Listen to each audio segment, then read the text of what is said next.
Bienvenidos a este curso de doméstica. Soy Carolina Jiménez y soy artista de layout para VFX, es decir, para efectos visuales para el cine. He trabajado en diferentes países como Australia, Nueva Zelanda o Reino Unido y ahora mismo trabajo en Canadá en el estudio Scanline VFX, como os digo, en el departamento de layout. Primero quiero contaros un poco quién soy y cómo he llegado a hacer lo que hago y en qué consiste mi trabajo. Soy madrileña de nacimiento y en un principio decidí estudiar arquitectura superior, porque yo buscaba una profesión que combinara tanto aspectos técnicos como artísticos y era la que por descarte más se parecía, ya que yo no sabía nada sobre los VFX.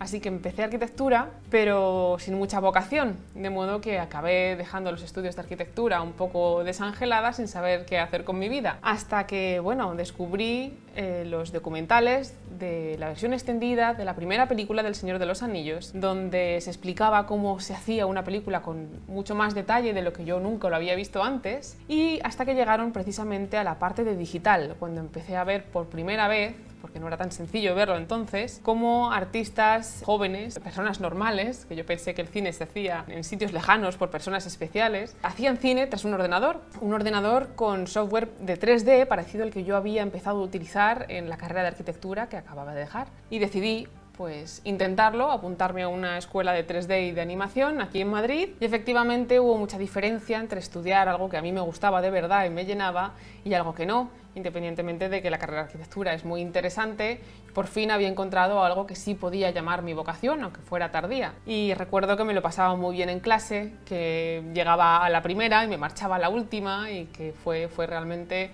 enriquecedor y muy revelador para mí. Hicimos un proyecto fin de máster que se nos exigía a todos. Hice mi primer cortometraje animado que recibió algunos premios ese año, por cierto. Con mi corto y mis ejercicios de clase monté una reel y empecé a moverla por diferentes estudios y diferentes empresas buscando mi primera oportunidad laboral. No fue sencillo, porque ningún comienzo es sencillo, pero poco a poco y peleando y siendo muy pesada y mandando mis currículums a todas partes y haciendo conexiones, finalmente conseguí entrar en el mundo audiovisual trabajando para la serie de televisión española Águila Roja. Esa fue mi primera incursión en el mundo audiovisual y aprendí muchísimo, aprendí mucho de cómo se trabaja, de qué es necesario, el ritmo y las exigencias de una producción ya de televisión. Y gracias a esa experiencia pude tener también mi primera experiencia en el cine, que fue aquí en Madrid, en la película Planet 51, película de animación, en la que tuve el honor de poder participar uniéndome al equipo en los últimos meses de producción,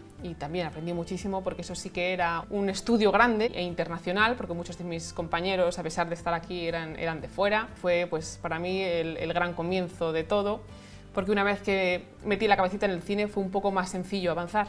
Después de esa primera experiencia en el cine, costó un poquito tener la segunda, puesto que yo quería salir de España. Fueron otro par de años en los que tuve que actualizar la reel y mandarlo a muchos sitios y ser muy pesada para intentar que me conocieran allá afuera.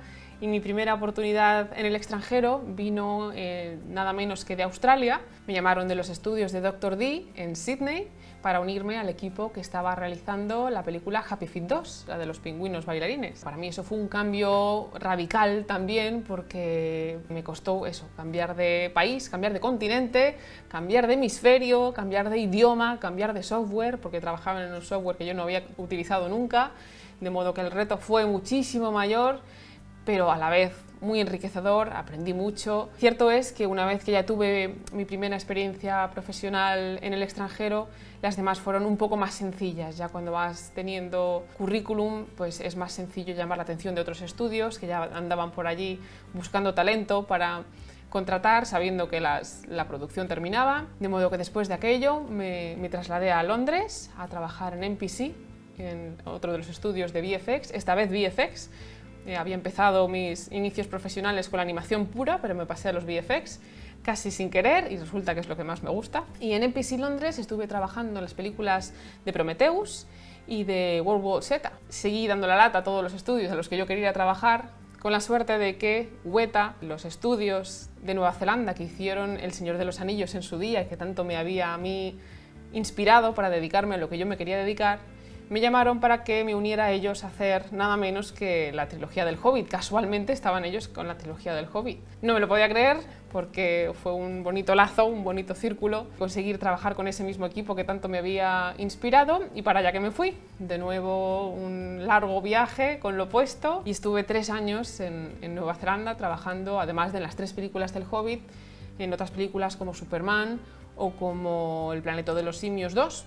Y claro, allí sí que aprendí todo lo que me quedaba por aprender y muchísimo más, y trabajamos muy duro con todos mis compañeros, y pues para mí fue un sueño hecho realidad. Actualmente vivo en Vancouver, en Canadá, y trabajo como layout artist en el estudio Scanline VFX, donde formo parte de un equipo bastante grande de artistas, y entre todos pues hacemos películas en la parte de postproducción de las películas. Formamos todos parte del complicado entramado que es el pipeline de VFX, que es precisamente de lo que os quiero hablar en este curso. El principal motivo por el que creo que este curso es interesante e importante para cualquiera que se quiera dedicar a los VFX o que ya esté preparándose para entrar en el mundo de los VFX para cine o para cualquier producción audiovisual es que no es del todo conocido. Ojalá a mí y a mis compañeros, que con muchos de ellos he hablado, nos hubieran explicado este tipo de cosas cuando empezábamos, porque puede ser un poco lioso cuando te metes en este mundo sin entender muy bien cómo funciona cada cosa, quién hace cada cosa, quién te tiene que dar material que tú necesitas y quién está esperando el material que tienes que ofrecer tú. De modo que creo que esto es importante para todos, tanto los curiosos como para los que estáis pensando dedicaros a esto, como para los ya profesionales que estáis empezando. Y tras esta breve introducción, que me conocéis un poquito mejor, si os parece pasamos a conocer algunas de mis influencias.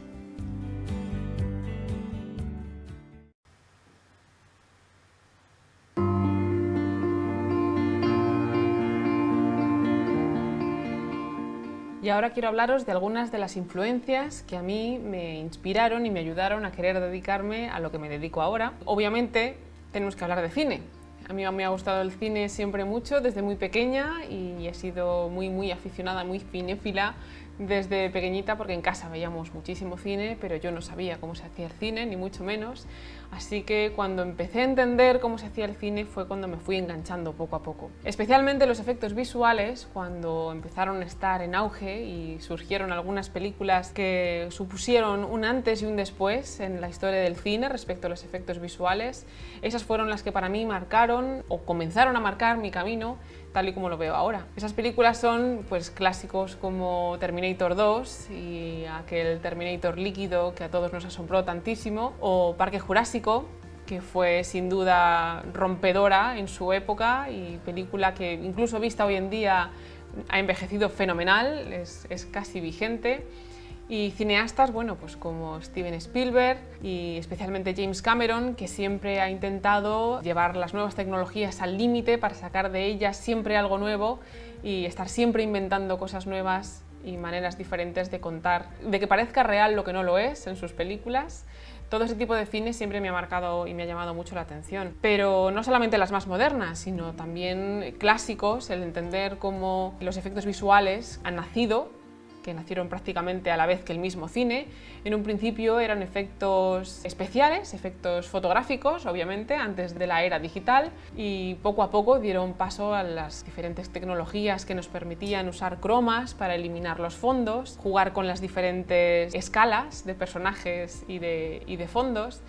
Y tras la era digital, obviamente eso todo ahora lo hacemos de diferente manera, pero basándonos en las mismas técnicas que usaban los pioneros del mundo del cine. Así que yo os recomiendo ver mucho cine y ver sobre todo muchos documentales para entender cómo se hace el cine y cómo se hacía el cine. Ver documentales tanto antiguos como modernos para ver sobre los hombros de qué genios nos apoyamos los que trabajamos ahora con herramientas que parecen relativamente sencillas, pero que tienen su historia y merece la pena conocerse. Y como ya os he mencionado antes, una de las películas que más me influyó sin duda, sobre todo para decidirme a convertir los efectos visuales en mi profesión y no simplemente en mi afición, fueron los documentales que vienen en la edición extendida de la primera de las películas del Señor de los Anillos, La Comunidad del Anillo. Llegaron para mí en un punto crucial en el que yo no sabía muy bien qué hacer con mi vida y todavía no sabía en qué consistía exactamente el hacer cine digital, y gracias a esos documentales pude entender con mucho detalle cómo se hacen la parte digital del cine de estas películas, porque obviamente expresan muy bien y cuentan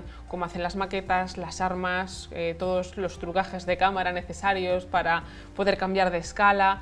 Pero lo que a mí más me llamó la atención fue cuando les vi trabajando con un ordenador y les vi modelando bichos y modelando entornos, especialmente Gollum, cómo fueron capaces de dar vida a Gollum y que fuera un personaje más digital que no tenía nada que ver con el mundo de la animación con el que yo conocía, obviamente, de las películas anteriores, de Pixar y demás, sino que esto era un personaje digital interactuando con personas reales y me pareció fantástico.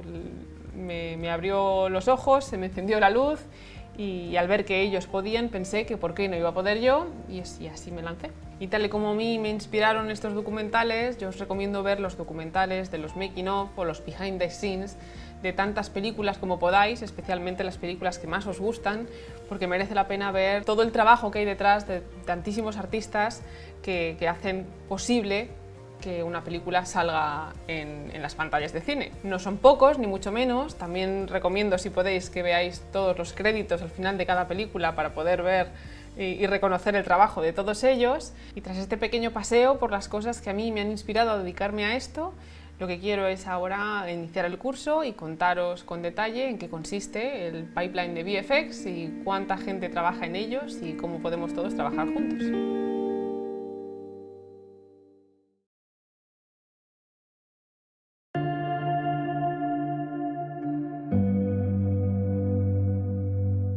Pues ahora quiero explicaros un poco por qué llamamos pipeline al flujo de trabajo dentro de VFX, que sirve en común para otro tipo de flujos de trabajo dentro de audiovisuales, que no tiene por qué ser cine, puede ser también televisión, puede ser publicidad, incluso videojuegos, tienen este tipo de esquemas y de flujos de trabajo. Pipeline en inglés significa línea de tuberías y evoca de alguna manera una forma lineal, pero nada más cerca de la realidad, como veréis en algunos ejemplos, como este que tengo aquí, porque realmente no es tan lineal, no es una cadena de trabajo ni una cadena de montaje. En muchas ocasiones estamos interconectados de diferentes maneras y a veces avanzamos, a veces tenemos que retroceder o ir lateralmente, ahora iréis viendo por qué. En diferentes estudios el pipeline se puede establecer con ligeras diferencias, no en todas partes funciona estrictamente igual, pero las bases son comunes a todos ellos. Como veis, tanto en animación como en VFX, este es más o menos el orden en el que tienen que trabajar los diferentes departamentos. Hay algunos estudios y algunos artistas que lo han expresado de otras maneras, colocando los flujos, como veis, las fichas y las flechas de maneras más o menos intuitivas para ellos. Y este es el esquema que he realizado yo para poder explicaros a vosotros bases muy generales, cómo va a funcionar y cómo yo creo que debe comprenderse mejor. Como veis, lo tengo dividido en 3 secciones, principalmente 3 columnas, que son la columna de la preproducción, la de la producción y la de la postproducción. La de postproducción es obviamente más grande porque es en la que nos vamos a centrar, no porque sea más importante. Las 3 fases de la producción de una película son igualmente fundamentales. Como veis, hay muchos elementos que son comunes a varias de las fases, así que nos vamos a centrar también en ellas. Estos son los elementos principales que forman parte de cada una de las fases de la producción. En la preproducción, como veis, tenemos cosas como storyboard o casting de actores, localizaciones de vestuario, es todo lo que se hace antes de empezar a rodar. Obviamente incluye el guión y todo aquello que sea necesario hacer para que el guión funcione antes de poder rodar. La producción no es más que la fase de rodaje de la película y la postproducción es lo que tenemos que hacer después de que se ha terminado el rodaje antes de poder publicar la película en salas, que en ocasiones es un poco y en otras ocasiones es mucho trabajo el que hay que hacer después de terminar de rodar. Como veis, la pastilla de VFX, que es la pastilla verde croma no por casualidad, comienza también en la fase de preproducción. Tiene su presencia en la preproducción porque es importante que se tengan en cuenta las cosas que van a ser necesarias para que los artistas de VFX puedan hacer su trabajo desde la fase previa al rodaje. Es importante tener al supervisor de VFX presente durante los preparativos del rodaje y durante el rodaje, para asegurarse de que los fondos croma están bien colocados y bien iluminados, de que todo está bien fotografiado para que no nos falte ninguna referencia y otras muchas cosas. Pues trabajando todos juntos desde el principio, luego nos ahorramos mucho trabajo, muchos errores y muchos problemas y sobre todo trabajamos más fluido y mucho más eficientemente. Aquí veremos algunos ejemplos prácticos de las diferentes fases que entran dentro de la preproducción, como puede ser el casting de actores. En las localizaciones también hay que tener en cuenta que gran parte de las películas se graba en localizaciones y otras muchas en estudio, con lo cual también hay que diseñar todos esos estudios, todos esos decorados y construirlos, que no es sencillo. Hay que tener también un buen equipo de fotografía de referencia. Todo aquello que vaya a ser parte de la película, especialmente si es visualmente, debe ser minuciosamente fotografiado para que toda esa información se conserve una vez que termine el rodaje, puesto que son materiales muy efímeros y esa información va a ser muy necesaria después en la postproducción.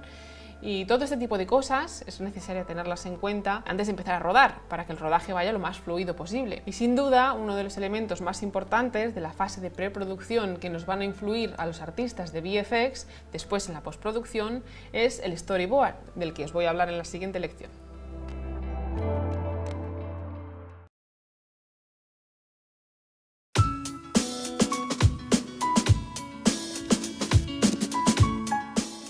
Pues ahora os quiero hablar del storyboard.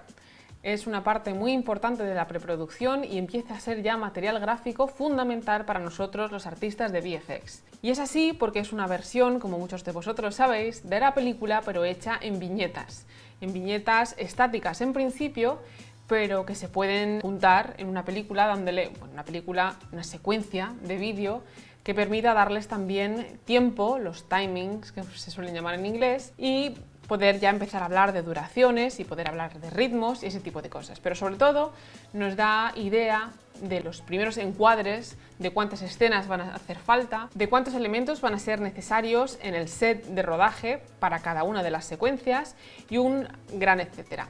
Los storyboards están hechos por grandes artistas, son dibujantes, que son capaces de plasmar la idea del director, todas las ideas que ellos tienen en las primeras versiones gráficas de la película. Aquí podéis ver algunos ejemplos de storyboards de algunas películas clásicas y podéis entender cómo pudieron los storyboards ayudar a los cineastas y a todos los artistas que están detrás de todas estas escenas a realmente hacerlas realidad tal y como el director las tenía visualizadas en su cabeza.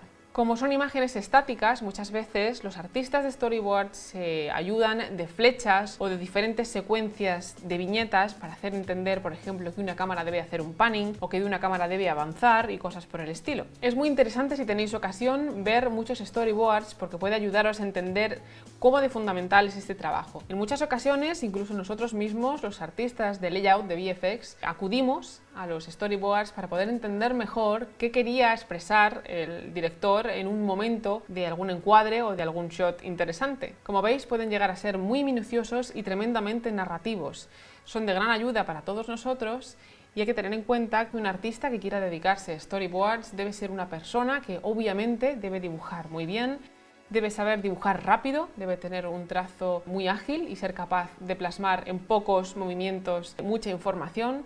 Debe tener muy clara también mucha información sobre cómo es la narrativa audiovisual y el lenguaje cinematográfico, sobre todo entender a los directores y a los cineastas, puesto que a él le van a expresar todas sus ideas con palabras y él debe ser capaz de traducir todo ello en imágenes. Imágenes que ofrezcan toda la información necesaria o la máxima posible a todos los artistas posteriores que deben entenderla sin necesidad de hablar con el director constantemente. Y como hay mucho más que decir del mundo del storyboard y del arte que lleva detrás, os recomiendo hacer el curso de Pablo Burati sobre storyboard aquí en Doméstica. Y ahora que sabemos un poco más de las fases que forman la preproducción de una producción de cine, vamos a adentrarnos un pelín en la siguiente lección en la investigación y desarrollo y el arte.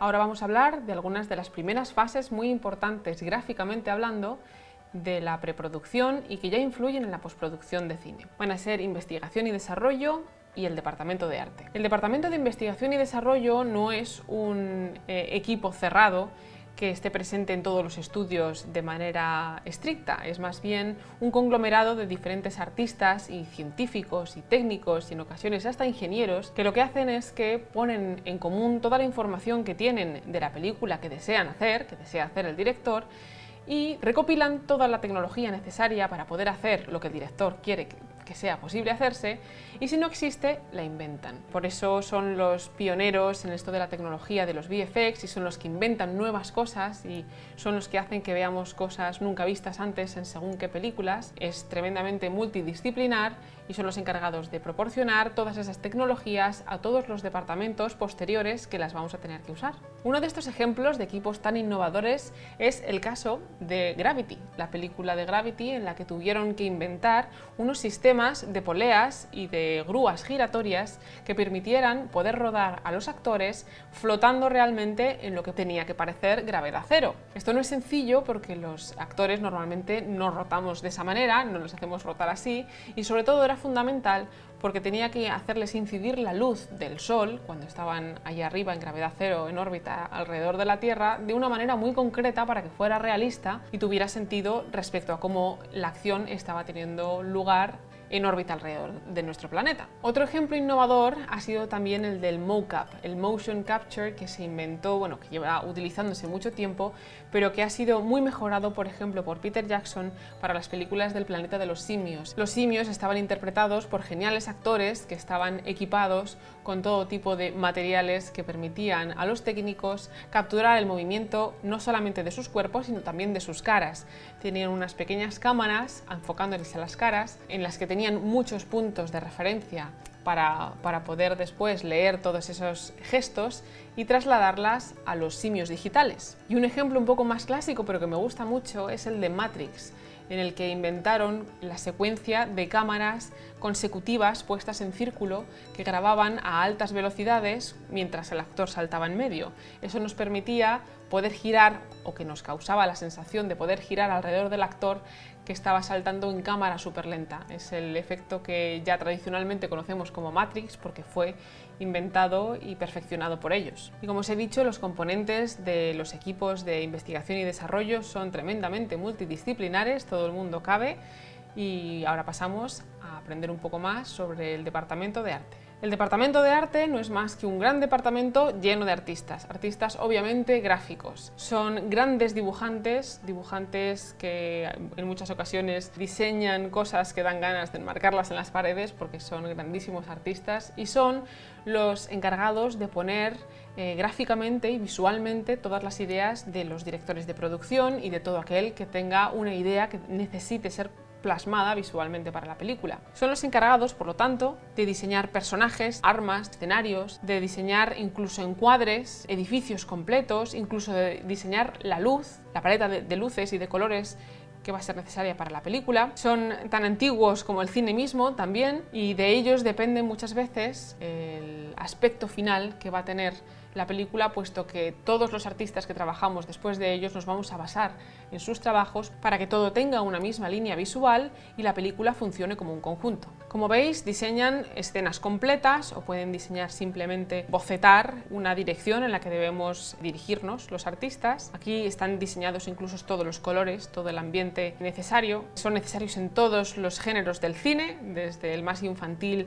hasta el más negro de los géneros de cine. Algunos son tremendamente famosos, como Giger, que fue el diseñador en el que se basaron todas las películas de la saga de Alien, el creador de Alien y del fantasmagórico mundo de Alien. Es uno de los artistas dedicados al cine más famosos. Existen muchos de estos bocetos, por ejemplo en Mad Max, cómo se tuvieron que diseñar todos los vehículos que iban a salir en la película, los extrañísimos vehículos, antes de construirlos, por supuesto, o de modelarlos en 3D, alguien tuvo que diseñarlos primero, de modo que no son solo grandes dibujantes, sino grandes diseñadores, grandes pensadores y grandes fuentes de ideas. Y como veis, en este caso, el artista que dibujó este plano de unas de las secuencias del Hobbit se encargó no solamente de diseñar las casas y de colocarlas como debían ser para formar la ciudad del lago, que es una de las secuencias más importantes de la película. Curiosamente, una de las escenas que me tocó a mí hacer el layout, a mí me tocó basarme mucho en los dibujos de esos dibujantes para poder darle esta misma visión y esta misma frialdad y esta misma estructura a toda la secuencia, gracias a basándonos en el trabajo de estos artistas que, como veis, nos lo daban prácticamente todo. Casi daba frío ver estas imágenes. Y nos toca entonces hablar del previs.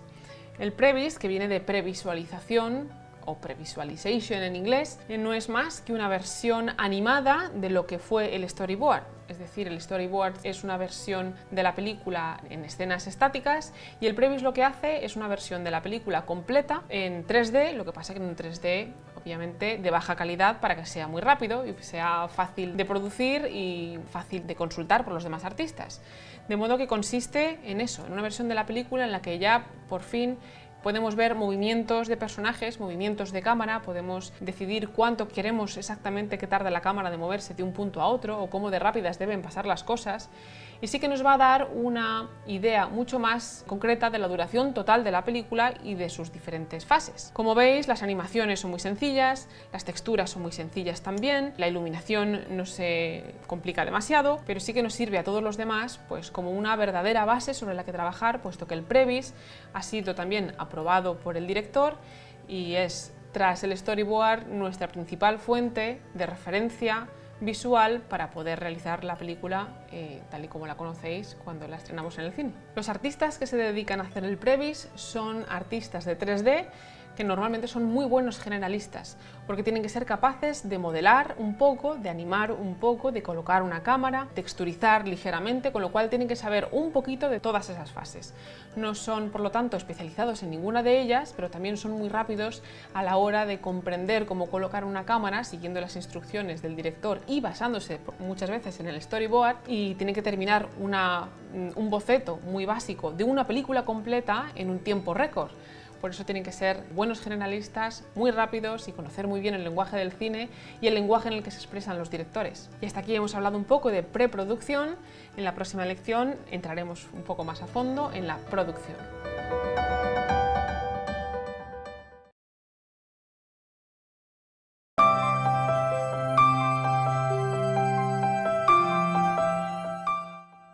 Hola de nuevo.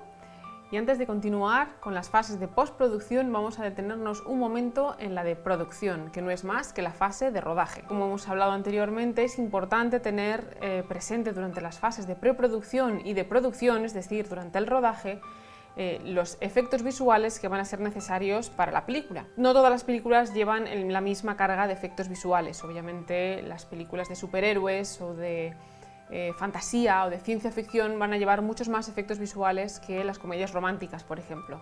Por eso vamos a basarnos y vamos a centrarnos en aquellas películas en cuyos rodajes predomina los fondos verde croma o azul croma, que como sabéis en ocasiones son azules, y eso significa que el personal de postproducción, el personal de VFX, va a necesitar sustituir todas esas zonas y esas áreas por otras cosas, que pueden ser entornos virtuales, pueden ser personajes, armas, props de todos tipos, así que es importante tener al supervisor de VFX presente en la toma de decisiones, en la planificación, en la preproducción y sobre todo durante el rodaje, para que se asegure de que los cromas están bien iluminados, de que las marcas de tracking están bien colocadas, de que la fotografía de referencia esté por lo tanto bien hecha para que no nos falte material después a la hora de trabajar, especialmente para nuestros compañeros de modelado, y para que todo el flujo de trabajo vaya lo más fluidamente posible y encontremos los menores problemas posibles. Y antes de continuar os quiero hablar del LiDAR. LiDAR son las siglas de Laser Imaging Detection Ranging. Es una técnica de escaneado por barrido de luz y que se emplea para obtener mallas tridimensionales de grandes espacios en los que vamos a trabajar, normalmente los sets de rodaje. No constituye en sí un departamento dentro del pipeline de VFX. Normalmente este tipo de técnicas se encargan a empresas externas que lo hacen con sus propias tecnologías, por dron últimamente. Lo que se obtiene con ellos es un modelo tridimensional hecho mediante una nube de puntos. Nos da referencia de distancias y tamaños esenciales a la hora de tener en cuenta un set de rodaje completo. Estas mallas tridimensionales no nos sirven a la hora de trabajar en Maya o en 3D Studio Max o cualquier otro software de 3D, pero sí que nos sirven como referencia para saber cómo de grandes y en qué distancias y qué objetos teníamos a la hora de estar rodando. Y por último, otra fase importante en la producción durante los rodajes es la toma de fotografía de referencia. Esto es fundamental porque la mayoría de los sets de rodaje se destruyen una vez que termina el rodaje. Eso quiere decir que los artistas posteriores que tenemos que trabajar con todos los elementos que salen en las imágenes que fueron rodadas ya no existen, y si necesitamos cualquier medida o tenemos cualquier duda sobre dónde estaba todo colocado, no hay manera de volver a esos sets a comprobar nada, con lo cual las fotografías son la principal fuente de información que tenemos todos los artistas de efectos visuales, más especialmente los artistas de texturas, puesto que ellos tienen que texturizar imitando las texturas de los objetos que estaban en set cuando existían. Por eso una parte fundamental del trabajo de los fotógrafos de referencia del set es tomar fotos muy bien iluminadas de todos los elementos que sepamos que van a ser digitales o que podrían ser digitales posteriormente en postproducción. Y estos son los principales departamentos y procesos que deben llevarse a cabo durante el proceso de producción de una película, es decir, durante el rodaje. Ahora vamos a ver con un poco más de detalle en la siguiente lección la postproducción, es decir, el trabajo de los artistas de VFX.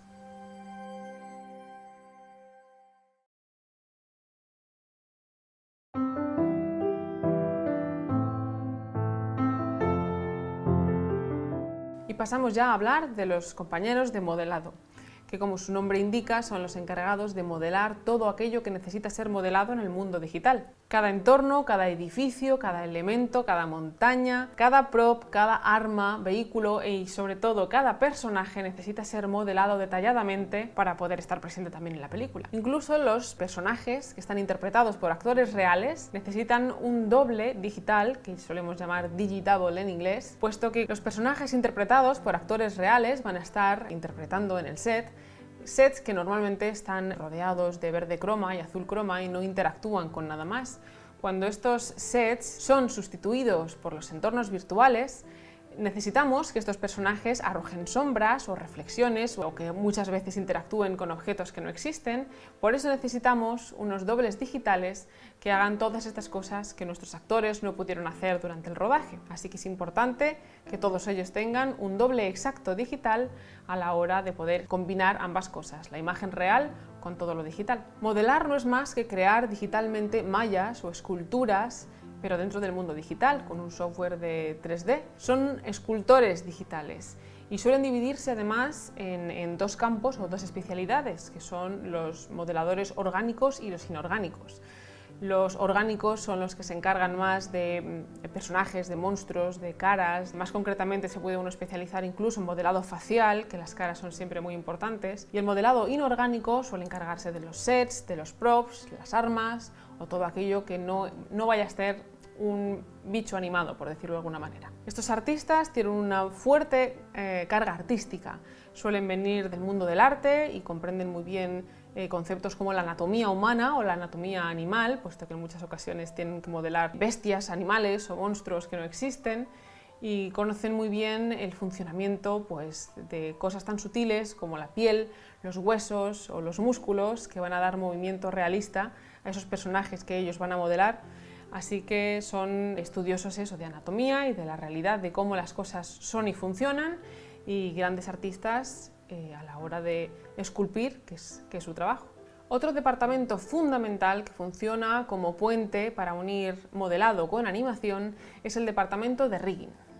Un rig no es más que una estructura de huesos móviles que los riggers, los artistas de rigging, introducen dentro de las mallas de los personajes que han modelado los modeladores para poder imprimirles movimiento. Es un departamento algo más técnico y su trabajo es fundamental porque sin ellos los animadores no podrían animar esos personajes. De hecho, los animadores es el rig el que animan, no al personaje en sí. Es la malla del personaje la que sigue, mediante puntos por peso, los movimientos de esos huesos o esos manejadores que los riggers han puesto dentro. Pueden ser tremendamente complejas, pueden ser muy sencillas, en ocasiones hacen falta rigs para tendones y músculos, como hemos dicho, para que se deformen de la manera adecuada. E incluso hay objetos inanimados que pueden necesitar un rig cuando tienen que ser movidos por los animadores, como pueden ser armas o incluso vehículos. Los riggers son artistas bastante técnicos e incluso conocen muy bien el lenguaje de programación con el que trabajan, porque muchas veces tienen que crear los rigs prácticamente de cero. Si queréis saber algo más sobre el mundo del rigging, yo os recomiendo también hacer el curso de Iker de los Mozos aquí en Doméstica,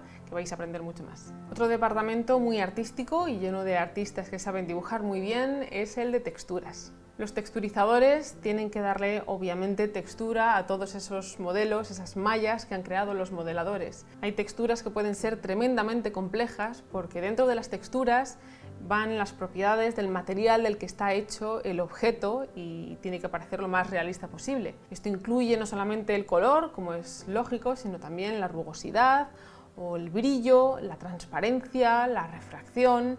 Hay un montón de cualidades de la materia que a nosotros nos pasa totalmente desapercibida, pero que los texturizadores son muy buenos analizando.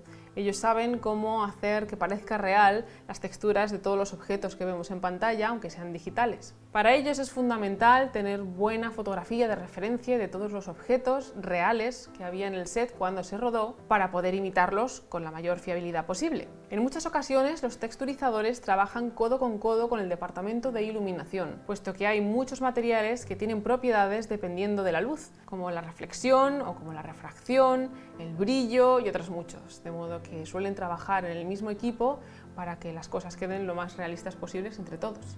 Hemos aprendido cómo funcionan algunos de los departamentos que ya están dentro del pipeline de VFX, pero nos falta hablar de un material fundamental que tenemos que utilizar todos y que viene fundamentalmente del rodaje.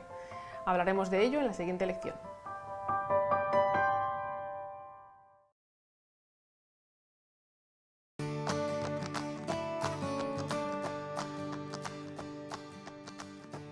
Pues ahora vamos a hablar de la parte probablemente más importante del rodaje de una película, que es el plate. El plate no es más que la imagen rodada por la cámara de set durante el rodaje de la película en sí. Es parte fundamental, lógicamente, porque es la parte de imagen real que vamos a utilizar todos los artistas de VFX después. Este plate sale de cámara, lógicamente, habiendo rodado no solamente al actor y al set, sino también todos los fondos croma azules o verdes que se hayan utilizado en el set también para después ser sustituidos por otras cosas. Estos fondos y elementos que suelen estar forrados de verde o de azul croma deben ser eliminados. Es el proceso el que llamamos keying. Es un proceso automático y además bastante artístico. Sin ellos no podríamos obviamente sustituir todos esos elementos por las cosas que realmente queremos que se vean en la película, todos los elementos digitales. Aquí tenemos algunos ejemplos de lo que significa el plate. El plate de rodaje, como veis, puede en ocasiones ocupar todo el plano, en otras ocasiones es nada más que una parte pequeña del plano y otras veces no es más que un personaje al que se le pone pequeño en la distancia. Todo lo demás debe ser recreado por nosotros, los artistas digitales. No solamente los fondos se cubren de verde o azul croma, en algunas ocasiones también los elementos que tienen que interactuar con los actores, como otros personajes o monstruos o objetos que tienen que ser digitales, se consiguen recubriendo objetos de forma y tamaño similar de un verde o azul croma que también sea sencillos de eliminar. Pero no siempre contamos con la ayuda de un fondo azul o verde croma para ayudarnos a eliminar todo aquello que queremos sustituir después por otra cosa. Estos elementos no están siempre presentes en el rodaje. Es entonces cuando entra en juego la labor de los rotoscopistas. La rotoscopia consiste en borrar los elementos que no queremos que estén en el plate, pero a mano. Los rotoscopistas son técnicos tremendamente minuciosos porque tienen que ir en ocasiones borrando píxel por píxel, fotograma a fotograma, de modo que su trabajo es inestimable en muchas ocasiones y sin ellos no podríamos realizar nuestro trabajo. Los contornos que ellos emplean para poder distinguir aquello que queremos borrar de aquello que queremos conservar se llaman máscaras, y algunas son tremendamente complicadas y algunos plates requieren docenas de ellas. Y después de haber aprendido qué es el plate, el keying y la rotoscopia, vamos a pasar a la siguiente lección donde hablaremos del match move y tracking.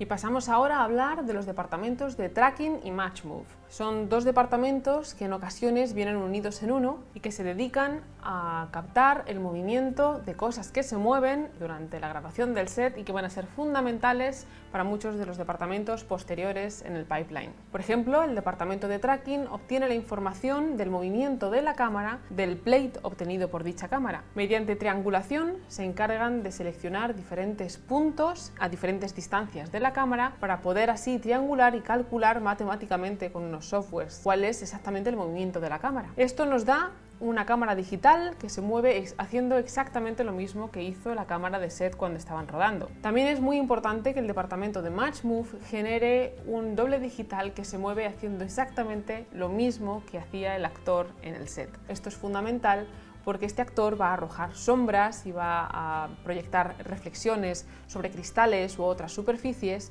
y al no tener el set completo a su alrededor en el momento del rodaje es necesario que todos estos elementos sean proyectados por el doble digital que van a animar los artistas del departamento de Match Move.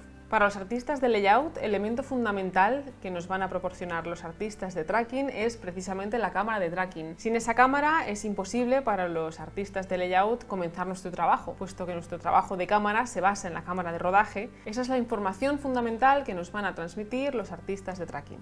Nuestros compañeros del departamento de tracking son personas con un perfil bastante técnico y a la vez con muy buen ojo para el movimiento y para la triangulación, que es a lo que se dedican. Tienen que dominar softwares de triangulación y tienen que ser también muy sutiles a la hora de copiar movimientos tanto de los personajes como de las cámaras. Saben también mucho de cámara de cine y mucho del lenguaje cinematográfico. Y bueno, poco a poco vamos avanzando a lo largo del pipeline de VFX y ya nos vamos acercando a lo que es mi departamento, el layout. Lo vemos en la siguiente lección.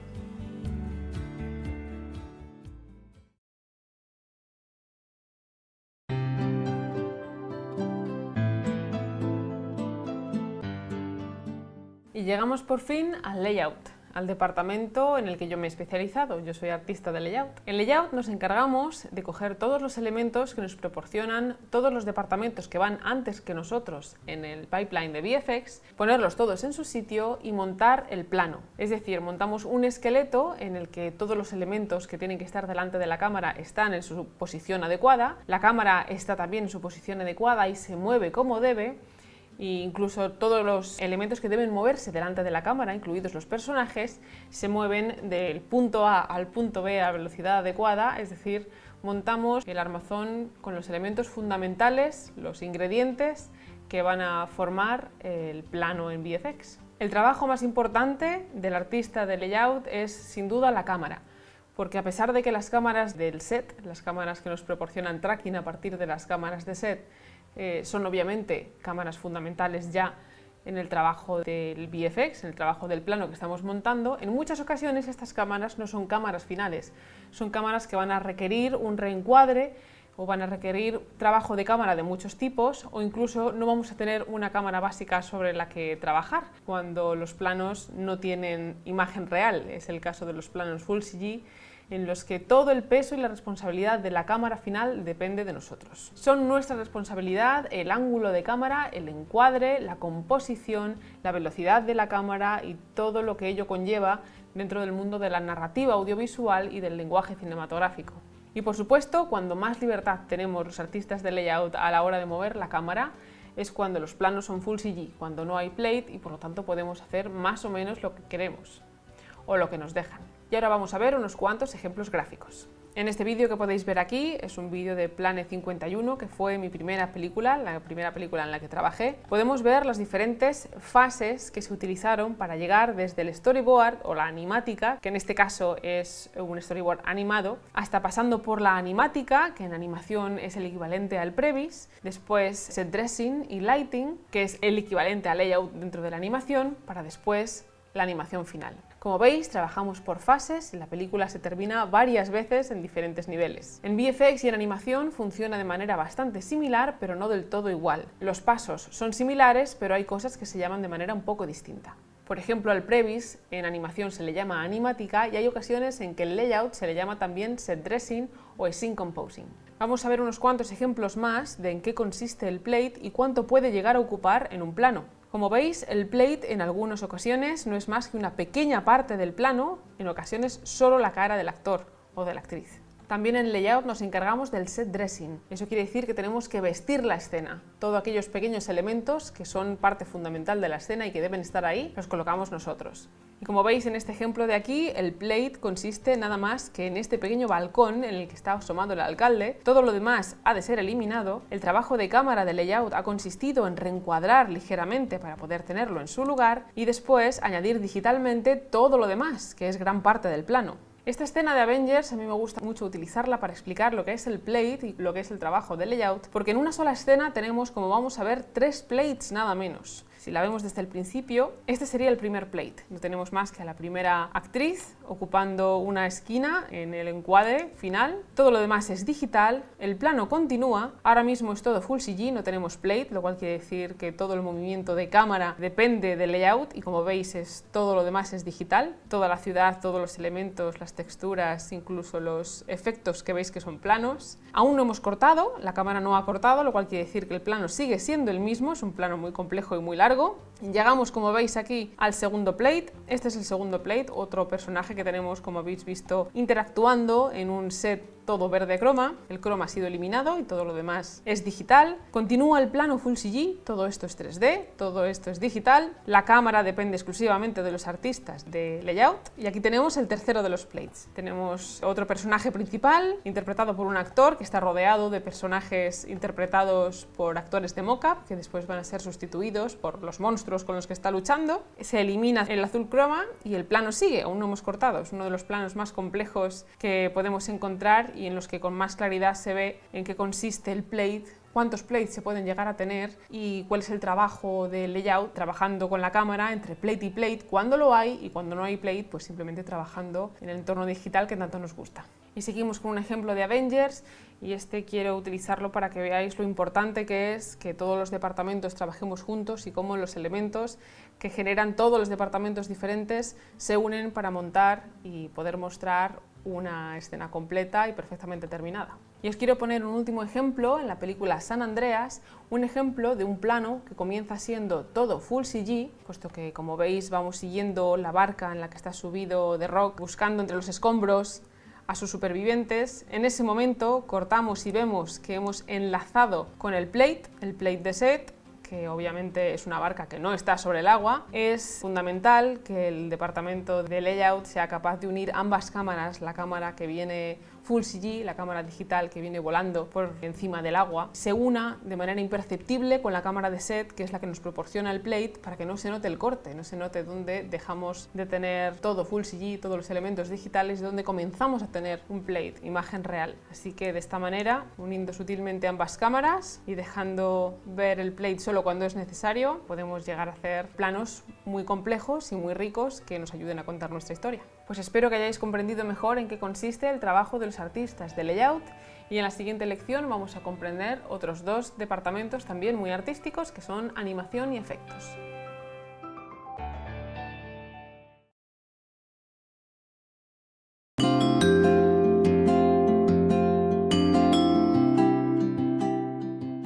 Y llegamos por fin al departamento de animación. Ellos son los encargados, por supuesto, de animar todo aquello que tiene que moverse. Son artistas muy observadores y muy detallistas. De ellos depende que todo se mueva con realismo, incluidos personajes, por supuesto, que son su fuerte, utilizando los rigs que generaron los artistas de rigging, y tienen que mover cosas tan sutiles como piel, los dedos, las telas, los ojos y todas las expresiones faciales que son tan importantes para darle a un personaje personalidad y elementos emocionales que conecten con el espectador.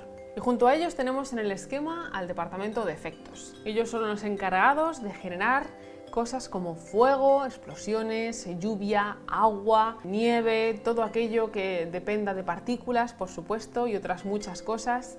Deben ser también muy observadores y deben conocer bien la física de cómo las cosas se mueven, al igual que los animadores, puesto que las cosas explotan de cierta manera, caen de cierta manera y se rompen de cierta manera, así que tienen que estudiar muy bien cómo funciona el movimiento de todo aquello que se mueve a nuestro alrededor, para que cuando ellos impriman movimiento y generen todos estos efectos, sean exactamente iguales o lo más parecido posible a cómo funciona en el mundo de verdad. Vamos también a ver algunos ejemplos gráficos. Como veis en estas imágenes, todo aquello que dependa de la atmosférica o de las partículas, como pueden ser el humo, las explosiones, el agua, salpicaduras, y todas las interacciones entre todos estos elementos van a depender de los artistas de efectos. Todos los fluidos que se puedan ocurrir también van a depender de ellos. En este ejemplo podemos ver cómo el actor se supone que entra en la boca del monstruo, estamos hablando de Guardianes de la Galaxia, y esto fue lo que se rodó en set, y cómo después se añadió no solamente el monstruo final, sino esas viscosidades que le acompañan y que, como veis, tienen que interactuar con el actor para que quede perfectamente imperceptible el truco. Y tras animación y effects, vamos con algunos de los últimos departamentos que trabajan al final del pipeline de VFX, que son iluminación y matte painting.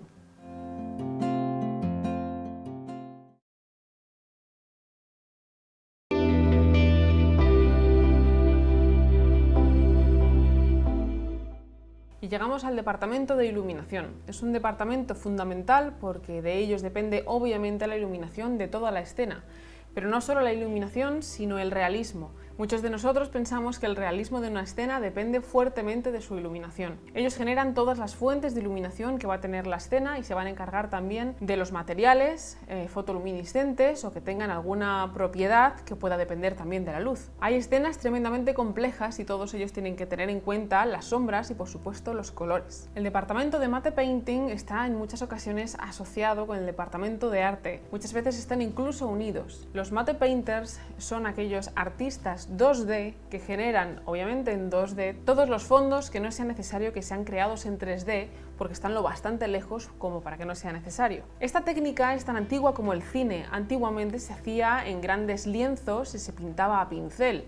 Estamos acostumbrados también a ver en películas muy antiguas que los castillos o las montañas de los fondos de algunos de los sets estaban pintados claramente en unas lonas inmensas. Hoy en día eso mismo se hace pero digitalmente. El departamento de matte painting también se llama DMP o Digital Matte Painting porque hacen lo mismo que hacían los matte painters de antaño pero en digital. Y algunas de sus obras son verdaderas obras de arte dignas de ser enmarcadas y colgadas en nuestras paredes. Gracias a que sus técnicas son digitales, hoy en día se pueden combinar diferentes matte paintings que son mucho más rápidos de generar y de crear que si lo hiciéramos en 3D y ponerlos a diferentes distancias para que interaccionen entre sí y que parezca que el 3D es más potente todavía a pesar de que no lo es. Los artistas de matte painting, por lo tanto, tienen que tener una fuerte formación artística, puesto que son pintores, son grandes dibujantes, y gracias a ellos nos ahorramos mucho trabajo a la hora de poder tener fondos digitales bidimensionales y nos ahorran trabajo tridimensional.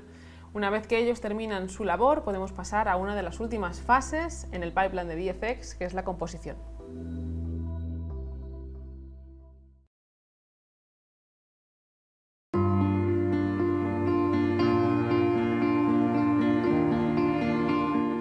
Y pasamos finalmente al departamento de composición. Ellos son los encargados de combinar todas las capas que han sido producto de los renders de todos los departamentos anteriores. Desde que el departamento de layout publica la cámara de layout, que es la cámara final a través de la cual se va a renderizar, todos los demás departamentos renderizan a través de esta cámara y renderizan por capas. Eso quiere decir que todos los productos de los demás departamentos, como efectos, por ejemplo, van a ser productos planos, van a ser productos 2D. Por eso necesitamos un departamento, el de composición, que coja todas estas capas planas y las unifique de manera imperceptible al ojo humano como si fueran solamente una, que al fin y al cabo eso es lo que es el cine, contar historias tridimensionales sobre una pantalla bidimensional. El trabajo de los compositores, o compositers, como solemos llamarlos en inglés, es un trabajo también muy minucioso y depende mucho de la luz y del color. Cada capa debe ir sutilmente unida a la anterior y a la posterior. Ellos juegan con las distancias y con las transparencias y con los colores para que no nos demos cuenta de cuántas capas son. Como veis, en algunas ocasiones usamos muchos plates, más de uno, y cada vez que veis un pase, en estos ejemplos, es un pase nuevo de compo. Un pase que añade el humo, otro pase que añade la niebla, otro pase que añade el fondo. Todos esos pases son diferentes capas que composición, los artistas de compo, tienen que hacer pasar una tras otra sin que se note. Pueden ser más complejos, pueden ser más sencillos, pero como veis, siempre el objetivo es que no se note dónde empieza una capa, dónde termina la siguiente y que todas guarden el mismo estilo, el mismo esquema de color y la misma tonalidad. El hecho de que sean capas bidimensionales y no se note, a pesar de que estamos tratando en un entorno tridimensional, es gracias a que todas las capas se hacen generadas a través de la cámara de layout. Por lo tanto, todas las capas son paralelas. Y aquí vemos unos últimos ejemplos más de plates de rodaje antes y después de los efectos visuales. Como veis, en muchos casos el color mismo del plate cambia mucho. Algunos elementos que van a ir acompañando al plate en la composición final de cada plano van detrás del plate, otros van por delante del plate, de modo que el plate se convierte simplemente en una capa más que hay que unir a todas las demás. Con toda esta información os podéis hacer una idea de lo importante que es que todos los artistas de VFX que trabajamos haciendo una película, tanto los de preproducción, los de producción y sobre todo los de postproducción, nos comprendamos bien, sepamos qué tareas dependen de cada uno, qué elementos debemos esperar de los departamentos que van antes que nosotros en el pipeline y qué elementos deben esperar los que van después de nosotros. Tener en cuenta que sus trabajos dependen de nosotros y viceversa, y de ese modo nuestro trabajo será pues mucho más fluido, más dinámico, y el trabajo efectivamente quedará mucho mejor también. En la siguiente lección te voy a dar algunos consejos y recomendaciones sobre cómo crear tu demo reel y qué hacer con ella si quieres adentrarte profesionalmente en el mundo de los VFX.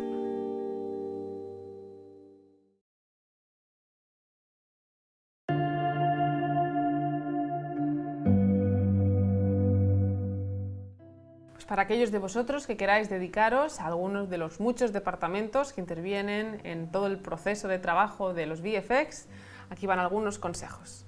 Lo más importante es una buena formación, lógicamente.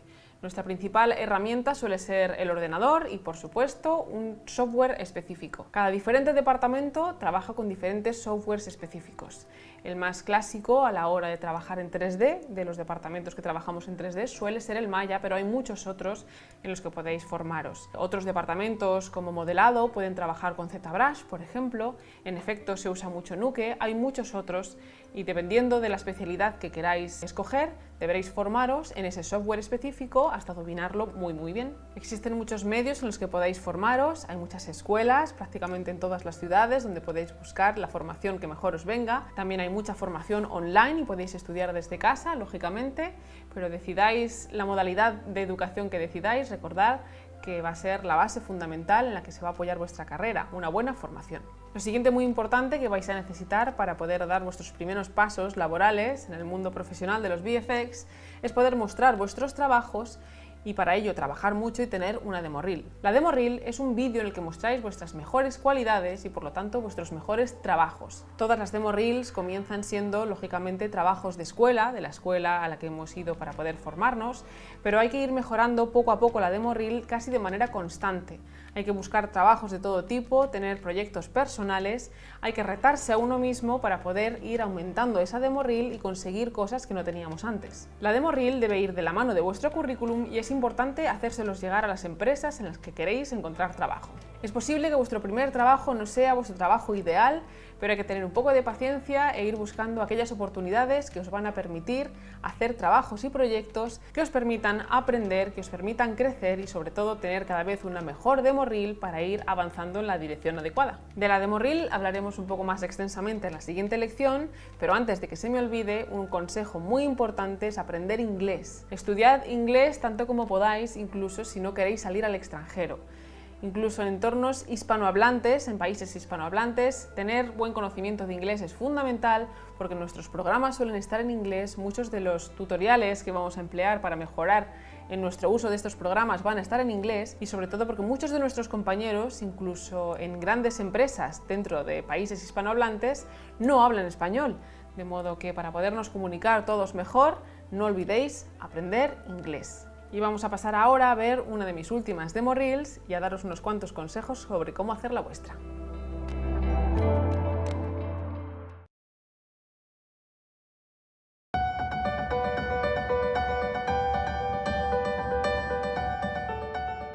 Pues vamos a daros ahora unos consejos muy rápidos sobre cómo elaborar una demo reel. Vamos a hacerlo mientras vemos mi última demo reel, que aunque está un poco desactualizada porque no he tenido ni tiempo ni mucha necesidad tampoco de actualizarla, pero nos puede servir de ejemplo. Lo primero que os pediría es que no la hicierais muy larga.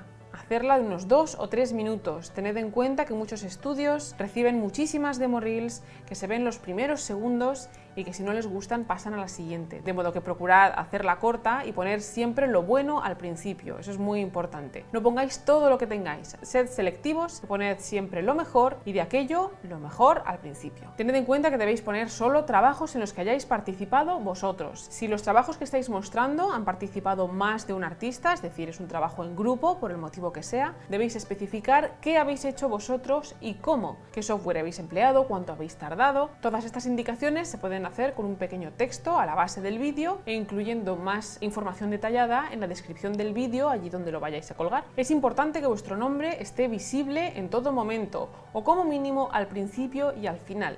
no solamente vuestro nombre, sino también un método de contacto, como mínimo una dirección de email. Los números de teléfono a veces son útiles, pero como la demo reel va a viajar por todo el mundo, lo más probable es que quien esté lejos y quiera contactar con vosotros decida escribiros un mail y no haceros una llamada de teléfono, así que nombre e email bien visible al principio y al final. Es correcto tener más de una demo reel. Si queréis especializaros en más de una cosa, por ejemplo, sois buenos modeladores y buenos animadores, pero queréis optar a puestos de animación, es bueno que tengáis una reel de animación y otra de modelado, por ejemplo, para poder hacer así llegar a cada estudio, a los estudios que tengan vacantes en uno u otro departamento, la reel correspondiente para tener más opciones. Tenedla online y visible, no mandéis vídeos por email, que son muy pesados. Tenedla en plataformas de vídeo como YouTube, como Vimeo, como muchas otras, o en todas ellas si es posible. Y lo que tenéis que mandar es un enlace a dichos vídeos e incluirlo también en vuestro currículum.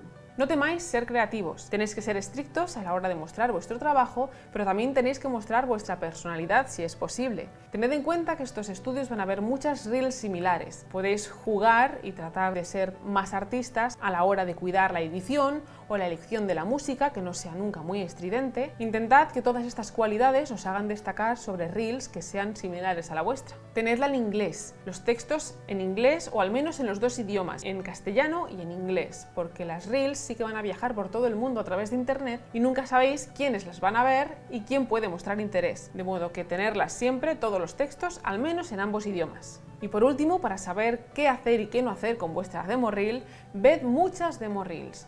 Buenas, malas, regulares. Ved demo reels de artistas que ya están bien consolidados y ver también demo reels de juniors que acaban de salir de la escuela. En ambos casos vais a ver cosas que van a funcionar y que no van a funcionar, o que os gustan y que no os gustan. Empaparos bien de todas las opciones que existen ahí fuera para después elaborar vosotros la vuestra propia usando vuestra personalidad. Y cuando tengáis lista vuestra demo reel, tenéis que hacérsela llegar a todos aquellos estudios que queráis que sepan de vosotros. Si no saben de vosotros, no os van a dar trabajo.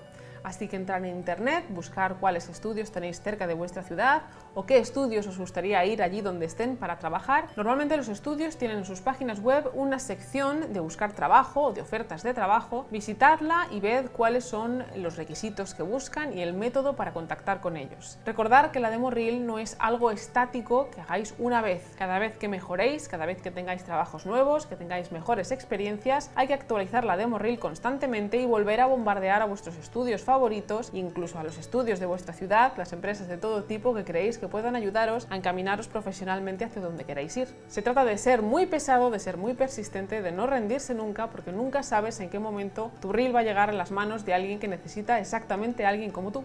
Y hasta aquí el curso de Pipeline de VFX, en el que espero que hayáis aprendido mucho. Y ahora vamos a pasar a la última lección, donde haremos un pequeño repaso de todo lo que hemos aprendido y os propondré un ejercicio fin de curso.